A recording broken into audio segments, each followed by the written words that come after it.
No matter where you live, no matter how old or how young you are, you've probably seen video footage of these planes flying into the Twin Towers on September 11th, 2001. It was panic and horror and a level of fear and dread never seen on US soil. And there's no denying the ripple effect this one event caused around the globe. As a result, wars broke out. The global economy changed overnight, and new security measures for travel were ushered in with ease in an effort to try and bring back so-called peace and safety to the world. It was certainly an event that even books and video can't describe. But do you know what is never talked about?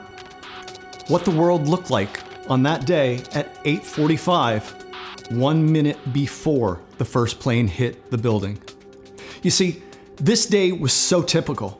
Summer was over and the days were becoming shorter. Kids had just started back to school. The evening temperatures were dropping, giving just a hint of fall and the holidays that would soon follow. Even on that Tuesday morning in New York City, there wasn't a cloud in the sky. And then, suddenly,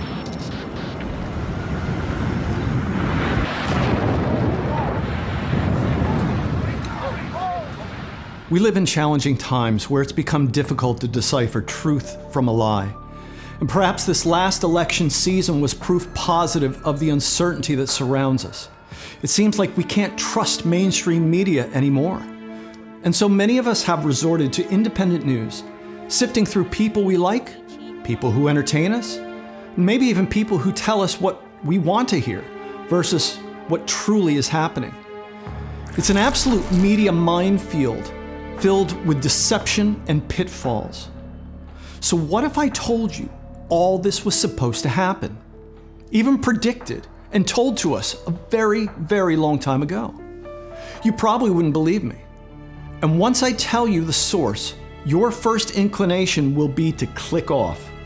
But I ask that you just humor me for a moment, because chances are I'm going to say a few things that you've never heard before or never heard in the context that I present. So if you haven't already guessed it, yes, I am talking about prophecy from the Bible that has predicted all of this. And let me just say, this has nothing to do with religion and what you think about religion. Now, you can think what you want about the Bible, maybe even going so far as to say it's a book of rules or maybe even lies or something that you don't need. Fair enough. But what if I told you the Bible has roughly 2,000 prophecies written in great detail, and about 1,500 of them have been fulfilled already? The odds of this happening are like flipping a coin 1,000,000 times and it being heads every single time. It's just impossible. Unless, of course, written in a way beyond our comprehension. So if 1,500 or so have come to pass with pinpoint accuracy, would it be safe to say the last 500 will happen as well? So what does all this have to do with 9/11? Well, several of the prophecies to come speak of a final 7 years of terror on earth.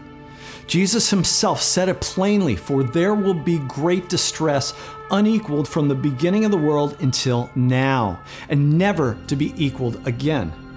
But one of the prophecies also spoken of is a moment, a suddenly, where Jesus will remove his children, the believers that have put all their faith in Christ to save them, and the promise of peace and joy forever. And definitely not any of this nonsense going on. So how do we know? After all, there's a distinct possibility. Look, you might have heard all of this, and time goes on and nothing seems to change. Well, why now? So many pastors and preachers in the past have failed miserably setting dates and building up expectations in people, only to let them down. And as a result, some people have walked away from their faith and maybe become cynical, thinking, this is just a bunch of garbage.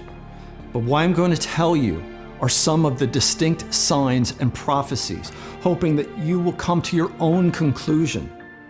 Now, perhaps the biggest sign spoken of by Jesus was in Matthew 24 regarding deception.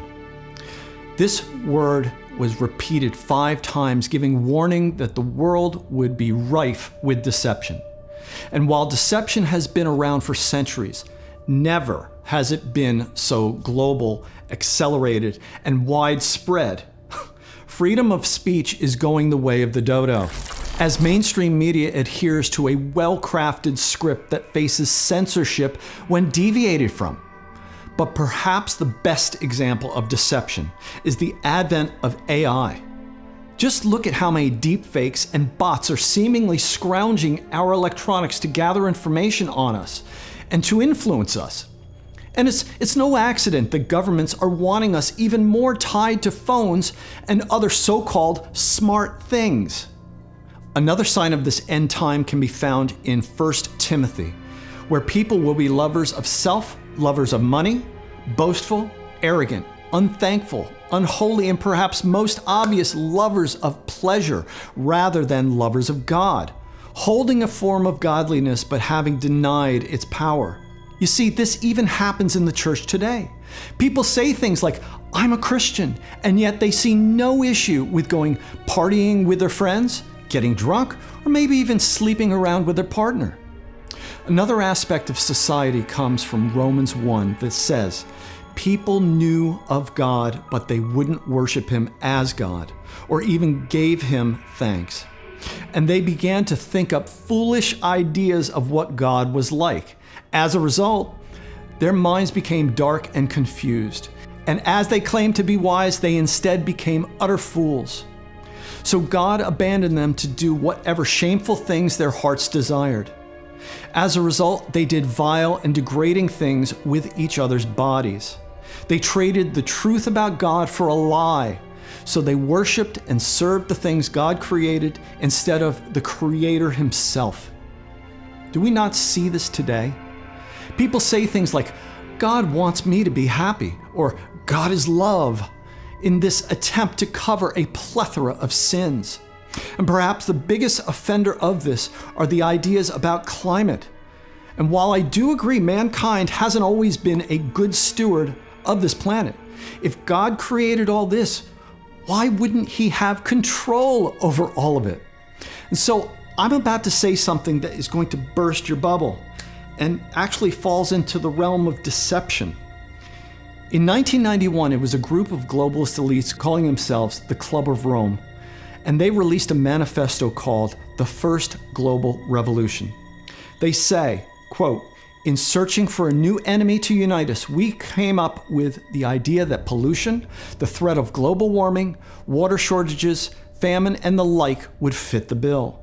All these dangers are caused by human intervention, and it is only through changed attitudes and behavior that they can be overcome. The real enemy then is humanity itself. And so, as a means of a control, you go along."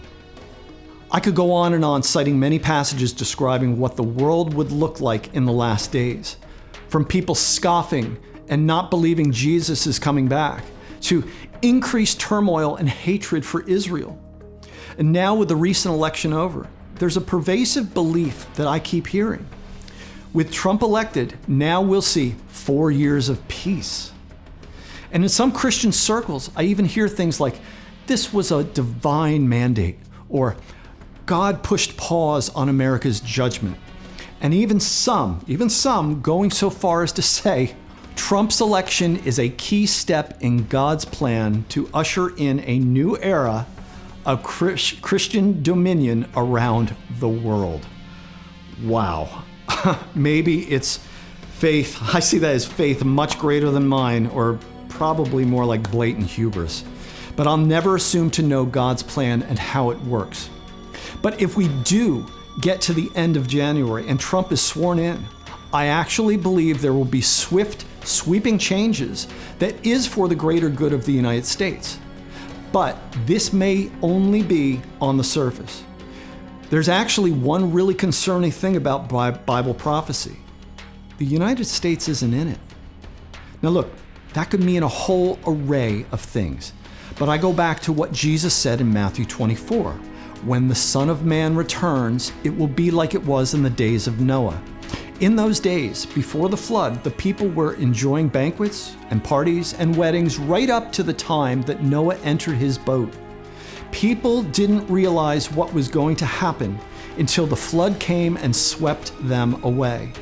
That is the way it will be when the Son of Man comes. Suddenly. It will happen suddenly. You see, I've experienced suddenly. Because on that fateful day in September of 2001, I was actually flying into Newark, New Jersey. Until that moment, look, life was great. I had a wife and a daughter, and we had just bought a house. We went out to dinner often and bought things to fill that house. Things were actually affordable. And then suddenly, and life has never been the same since. People desire and strive for some sort of peace and normalcy. And after so many years of varying degrees of chaos since 2001, people tend to grab onto something or someone to be an anchor to rely on. Will Trump change things for the better? Will we get the 4 years of peace that people are talking about? Look, I would hope so, but I would caution you, even if we do, it just might be a false peace. And as much as I would like to see America be as prosperous as it once was, I can't rely on any human man to come through. Now, if after all this you're still with me, look, I applaud you. And if you doubt me, maybe that's even better. Because in this moment, I don't want you to take me at face value. Because look, I'm only scratching the surface here. You need to do your own due diligence. You need to draw your own conclusions. And as you do, keep this one verse in mind from 2 Corinthians. The God of this age has blinded the minds of unbelievers, so they cannot see the light of the gospel that displays the glory of Christ, who is the image of God. If you've ever had a hard time reading the Bible, this is exactly why it doesn't make sense. You are purposely being blinded. But God will certainly give you understanding, but you have to ask for it. So look, ask simply, even if it's just to say, help. But time is short, and today is the day. Tomorrow is certainly not guaranteed. But what is guaranteed is salvation from sin and this crazy world only when you ask forgiveness and believe it's only Jesus that can save you. You can't do anything to earn a place in heaven. Look, that's why it's called a free gift. Below in the description, I have links to several resources. And look, I would encourage you to reach out if you have questions. Look, I do these videos because I've drawn my own conclusions and I know what's coming. And the truth is, I don't want anyone to be caught. But human nature always has a tendency to move towards peace. And what comes with that is procrastination and complacency. What a perfect time then for suddenly.